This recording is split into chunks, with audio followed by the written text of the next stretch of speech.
Halo teman-teman ATLM Indonesia. Kali ini kita membahas cairan dan elektrolit bersama saya Ahmad Lab di channel ATLM Indonesia. Yang mana materi ini materinya masuk dalam kimia klinik 3 atau juga di patofisiologi. Oke, langsung saja kita bahas materinya sebagai berikut.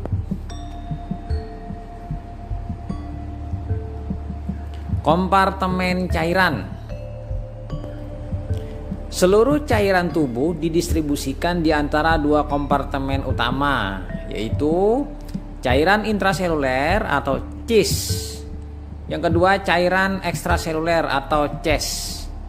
Lalu pada orang dewasa 60% dari berat badan adalah air yang merupakan cairan dan elektrolit. Oke, lanjut. Nah, ini body fluid volume. Body fluid volume itu 60% adalah air, yang mana 2/3 atau 40%, 28 liter dalam 70 kg berat badan orang dewasa muda itu adalah berada di intraseluler, sementara ekstraseluler adalah sepertiganya, 20%, 14 liter dalam 70 kg pada orang dewasa. Kan? Nah, ada terbagi lagi menjadi dua.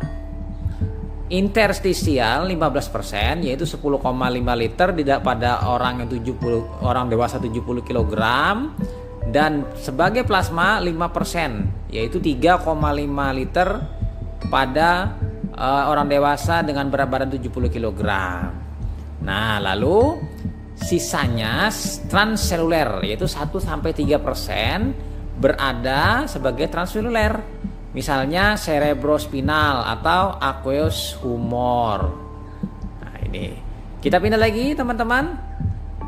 Lanjut. Nah, persentasi total cairan tubuh dibandingkan berat badan. Nah, umur total cairan tubuh pada tabel ini terhadap berat badan. Bayi baru lahir atau BL itu 77% cairan tubuhnya terhadap berat badan. 6 bulan 72%, 2 tahun 60%, 16 tahun 60%, 20 sampai 39 tahun pria atau wanita 65 sampai atau 50%. Sementara 40 sampai 59 tahun pria atau wanita 55 atau 47%. Nah, ini prianya 55, wanitanya 47%. Oke, kita pindah lagi. Teman-teman, lanjut ke electrolyte composition of body fluid. Jadi komposisi elektrolit pada cairan tubuh. Elektrolit ada plasma, miliekivalen, interstisial, miliekivalen, intraseluler, miliekivalen. Nah, kation. Natrium plasma 142, interstisial 145, intraseluler 10. Kalium plasma 4, interstisial 4, intraseluler 159. Ca plasma 5, interstisial 3, intraseluler 1. Mg plasma 2, interstisial 2, intraseluler 40. Totalnya 153 plasma, interstisial 154, intraseluler 210. Nah, sementara untuk anion, klorida 103 pada plasma, interstisial 117, intraseluler 3. Bikarbonat plasma 25, interstisial 28, intraseluler 7. Sementara protein plasma 17, interstisial tidak ada, intraseluler 45. Lain-lain plasma 8, interstisial 9, intraseluler 155. Totalnya 153 plasma, interstisial 154, sementara intraseluler 210. Jadi sama ya totalnya. Oke, sekarang kita pindah lagi teman-teman ATLM Indonesia. Komposisi cairan tubuh. Nah, semua cairan tubuh adalah air, larutan pelarut, substansi terlarut atau zat terlarut, yaitu satu, air adalah senyawa utama dari tubuh manusia. Rata-rata pria dewasa hampir 60% dari berat badannya adalah air, dan rata-rata wanita mengandung 55% air dari berat badannya. Nah, jadi dominan air ya di dalam tubuh. Solut yaitu yang terlarut. Kita bisa lihat, selain air, cairan tubuh mengandung dua jenis substansi terlarut, zat terlarut, elektrolit dan non-elektrolit. Nah, yang A elektrolit, substansi yang berdisosiasi terpisah di dalam larutan dan akan menghantarkan arus listrik. Kation, ion-ion yang membentuk muatan positif dalam larutan. Kation ekstraseluler utama adalah natrium, sedangkan kation intraseluler utama adalah kalium atau K. Nah, kita lanjut. Anion, ion-ion yang membentuk muatan negatif dalam larutan. Anion ekstraseluler utama adalah klorida, sedangkan anion intraseluler utama adalah ion fosfat PO4-. Nah, yang B non-elektrolit, substansi seperti glukosa dan urea yang tidak berdisosiasi dalam larutan. Non-elektrolit lainnya yang secara klinis penting mencakup kreatin dan bilirubin. Nah, fungsi cairan tubuh, nah, seperti ini kita lihat. 1. Sarana untuk mengangkut zat-zat makanan ke sel-sel. 2. Mengeluarkan buangan-buangan sel. 3. Membantu dalam metabolisme sel. 4. Sebagai pelarut untuk elektrolit dan elektrolit. Yang 5. Membantu memelihara suhu tubuh. 6. Membantu pencernaan. 7. Mempermudah eliminasi. Yang 8. Mengangkut zat-zat seperti hormon, enzim, SDM, SDP, sel darah merah dengan sel darah putih. Nah, sekarang kita melihat di sini intake dan output rata-rata harian tubuh yang utama. Intake-nya air mililiternya, air minum 1400 sampai 1800 ml, air dalam makanan 700 sampai 1000 ml, air hasil oksidasi 300 sampai 400. Totalnya 2400 sampai 3200 ml atau 2,4 sampai dengan 3,2 liter. Sementara outputnya, ranknya rata-ratanya untuk pengeluarannya urin 1400 sampai 1800 ml, feses itu 100 ml, kulit 300 sampai 500 ml, paru-paru 600 sampai 800 ml. Totalnya 2400 sampai dengan 3200 ml atau 2,4 sampai dengan 3,2 liter. Jadi seimbang ini keduanya. Nah, lanjut. Intake-nya red, kemudian natriumnya miliek-nya 70, rata-rata 70, ranknya 50 sampai 100. Kalium nilai ekivalennya 100, ranknya 50 sampai 120. Manesium nilai ekivalen 30, ranknya 5 sampai 60. Kalsium milieknya 15, ranknya 2 sampai 50. Sementara protein dalam gram 55, 30 sampai 80 ranknya. Nitrogen dalam gram 8, ranknya 4 sampai 12. Kalorinya totalnya 1800 sampai dengan 1300 untuk kalori. Sementara output ranknya urin 65, 50 sampai 100, feses 5, 2 sampai dengan 20 ranknya. Urin untuk kaliumnya 90, 50 sampai 120, feses 10 sampai 10, kemudian 2 sampai 40. Sementara si manesiumnya dalam urin 2 sampai 20. Feses 20, yaitu 2 sampai 50. Sementara kalsium untuk urin 3 sampai 10. 0 sampai 10. Feses 12. Ranknya 2 sampai 30. Nah, ini masing-masing pengeluaran elektrolit di dalam urin dan feses. Nah, insensible loss, IWL, perspirasi insensibilis nanti ini merupakan kehilangan cairan melalui kulit, difusi dan faru. Ini insensibilis loss. Untuk mengetahui insensible loss IWL dapat menggunakan penghitungan sebagai berikut. Ini bukan perspirasi insensibilis ya. Dewasa 15 cc per kilogram berat badan per hari. Anak-anak 30 kurangi usia dalam tahun per cc per kilogram berat badan per hari. Nah, ini. Jika ada kenaikan suhu, IWL sama dengan 200 suhu badan sekarang dikurangi 36,8 derajat Celcius.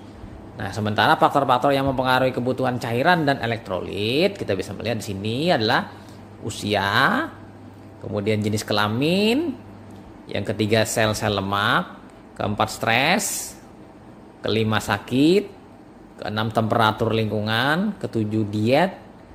Nah, jadi ada 7 yang faktor-faktor yang mempengaruhi. Nah, sementara proses pergerakan atau transport cairan tubuh. Nah, ini cara bergeraknya melalui proses satu difusi, itu proses di mana partikel yang terdapat dalam cairan bergerak dari konsentrasi tinggi ke konsentrasi rendah sampai terjadi keseimbangan. Itu namanya difusi. Faktor yang meningkatkan difusi yaitu peningkatan suhu, kemudian peningkatan konsentrasi partikel. Nah, 2 ini faktor-faktornya. Sementara temannya itu faktor-faktor yang meningkatkan difusi yaitu penurunan ukuran atau berat molekul dari partikel yang nomor 3. Yang nomor 4 peningkatan area permukaan yang tersedia untuk difusi. Lalu lanjut lagi kita transport aktif. Prosesnya transport aktif adalah bahan bergerak dari konsentrasi rendah ke tinggi, lawannya dari difusi. Nah, adanya daya aktif dari tubuh seperti pompa jantung. Yang ketiga diperlukan energi. Yang keempat, banyak zat terlarut penting ditransport secara aktif melalui membran sel meliputi natrium, kalium, hidrogen, glukosa, dan asam amino. Transport aktif adalah vital untuk mempertahankan keunikan komposisi baik CES dan CIS. Kita tahu dulu CES dengan CIS, ekstraseluler dan interseluler. Kita pindah filtrasi atau penyaringan. Filtrasi adalah merembesnya suatu cairan melalui selaput permeabel. Misalnya ini pada ginjal ini. Arah perembesan adalah dari daerah dengan tekanan yang lebih tinggi ke tekanan dengan yang lebih rendah. Nah, yang keempat, osmosis adalah bergeraknya pelarut bersih seperti air melalui membran semi permeabel dari larutan yang konsentrasi rendah nih, naik ke konsentrasi yang lebih tinggi yang sifatnya menarik. Ini osmosis. Faktor yang mempengaruhi gerakan air dan zat terlarut, kita bisa melihat sini satu membran. Membran semi permeabel tubuh meliputi membran sel, memisahkan cis dan cit, dan terdiri atas lipid dan protein. Yang B, membran kapiler, memisahkan cif dari cit. Tadi kita kan tahu ada cairan ekstraseluler, interseluler, transseluler. Kemudian membran epitel memisahkan cit dan cif dari CTS. Contohnya epitelium mukosa dari lambung dan usus. Membran sinovial dan tubulus ginjal. Ini membran epitelial. Lanjut lagi teman-teman, proses transport. Yang ketiga, konsentrasi cairan tubuh. Osmolaritas, tonisitas. Larutan isotonis NaCl 0,9%. Yang kedua larutan hipotonis NaCl 0,49%. Jadi kita melihat ada yang isotonis, hipotonis. Nah, sekarang yang ketiga hipertonis. NaCl 3%, dextrosa 50%. Jadi di sini 3 larutan yang menyebabkan sel mengembang, sel itu tidak mengembang, tidak mengkerut, dan sel mengkerut. Isotonis tidak mengembang, tidak mengkerut. Hipotonis sel mengembang. Sedangkan hipertonis sel akan mengkerut. Nah, pengaturan keseimbangan volume atau vaskular osmolitas cairan ekstraseluler. Bisa melihat di sini 1, rasa dahaga, jadi kehausan. Yang kedua, antidiuretik hormon. Ini pengaruh oleh hormon ADH yang dilepaskan pada nefron ginjal. Kemudian yang ketiga, aldosteron. Nah, ini sama juga pengaturan air, prostaglandin. Yang kelima, glukokortikoid. Nah, kemudian keseimbangan air dan elektrolit dipertahankan melalui integrasi dari fungsi ginjal. Jadi fungsi ginjal ini penting dalam mempertahankan keseimbangan antara air dan elektrolit agar tetap fisiologis, tidak kelebihan dan tidak kekurangan. Yang kedua oleh hormon yang berfungsi nanti, salah satunya aldosteron ADH. Saraf, persarapan pada tubuh. Nah, cara pengeluaran cairan. Nah, ini kita bahas cara pengeluaran cairan. Satu, melalui mekanisme ginjal. Yang kedua, melalui kulit. Yang ketiga, paru-paru. Ini pastilah. Ginjal itu memfiltrasi, kulit itu keluar merembes melalui celah-celah kulit. Kemudian paru melalui proses pernapasan. Yang keempat adalah melalui gastrointestinal, melalui saluran cerna pada saat kita membuang feses atau membuang tinja. Nah, pengaturan elektrolit. Nah, ini kita bisa melihat A. Natrium terbanyak di ekstrasel, mempengaruhi keseimbangan air, hantaran impuls, dan kontraksi otot. Kemudian apa? Diatur oleh intake garam, aldosteron, dan pengeluaran urin. Normalnya 135 sampai 148 mili ekivalen per liter. Ini normalnya di dalam serum. Kemudian kalium. Nah, ini profilnya kalium, kation utama intraseluler. Jadi dalam sel ini adalah kation utama. Yang kedua berfungsi sebagai excitabili, neuromuskular, dan kontraksi otot. Jadi peran kalium ini penting sekali pada neuromuskular dan kontraksi otot. Nah, kemudian yang ketiga, untuk pembentukan glikogen, sintesa protein, pengaturan keseimbangan asam basa. Ini kalium. Kemudian normalnya 3,5 sampai 5,5 mili ekivalen per liter. Jadi normalnya 3,5 sampai dengan 5,5 mili per liter. Nah, pindah kita ke kalsium. Berguna untuk integritas kulit, struktur sel, konduksi jantung, pembekuan darah, pembentukan tulang dan gigi. Diatur oleh paratiroid dan tiroid. Nah, ini kalsium singkatnya. Sekarang magnesium. Kation terbanyak kedua di cis. Penting untuk aktivitas enzim, neurokimia, muskular excitability. Kemudian normalnya 1,5 sampai dengan 2,5 mili per liter. Nah, kita lanjut pindah ke klorida, Cl. Terdapat pada cis dan ces, intraseluler dan ekstraseluler. Normalnya 95 sampai dengan 105 mili ekivalen per liter. Karena kita pindah bikarbonat sebagai buffer. Ini kalau asam basa dia nanti yang berperan sebagai buffer. Nanti bisa teman-teman review di pengaturan asam basa darah atau analisa gas darah.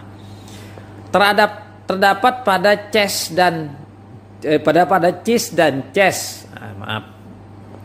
Kemudian kita pindah ke fosfat.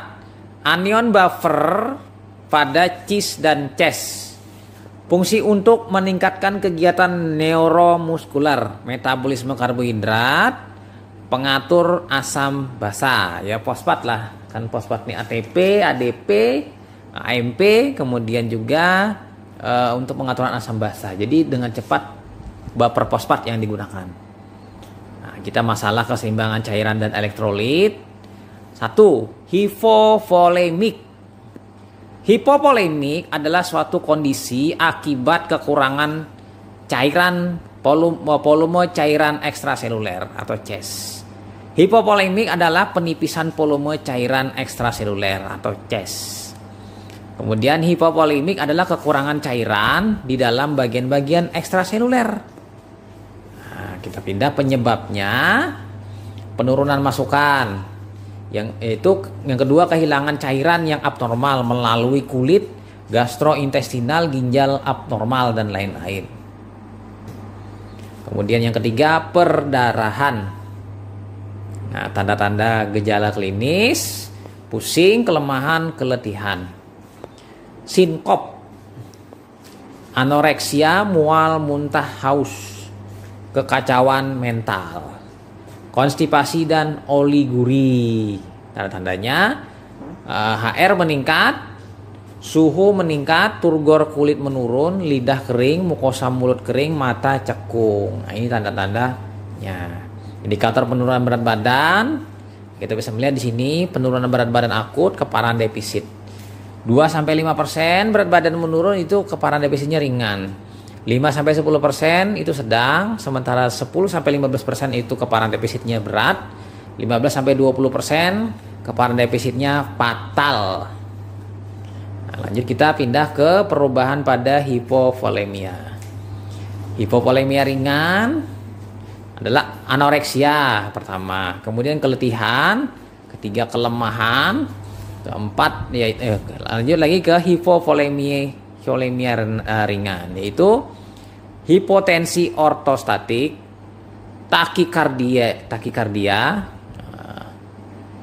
kemudian penurunan CVP, penurunan haluaran urin. Kita pindah lagi teman-teman ke hipovolemik berat. Hipovolemia berat, hipotensi berbaring, nadi cepat dan lemah, dingin kulit dan kusam, oliguria, kacau mental, stupor dan koma. Nah, ini hipervolemia. Terakhir kita bahas, hipervolemia adalah penambahan atau kelebihan volume CES, cairan ekstraseluler. Hipervolemia adalah kelebihan cairan di dalam bagian-bagian cairan ekstraseluler. Penyebabnya stimulus kronis pada ginjal untuk menahan natrium dan air. Fungsi ginjal abnormal dengan penurunan ekskresi natrium dan air. Terakhir, kelebihan pemberian cairan intravena. Nah, ini materi-materi yang ringkas saya bahas karena terkait materinya secara umum saja. Jadi kita hanya mereview secara biasa saja, tidak mengkaji lebih dalam. Cukup kita menyimak biasa untuk menambah suplemen materi mengenai cairan dan elektrolit. Nah, lebih detailnya nanti kita dibahas di materi lain yang sifatnya lebih pendalaman. Nah, itu saja teman-teman mengenai materi ini. Semoga bermanfaat dan salam ATLM Indonesia. Semoga tambah ilmu dan tambah cerdas. Saya Ahmad dari Banjarmasin pamit. Bye.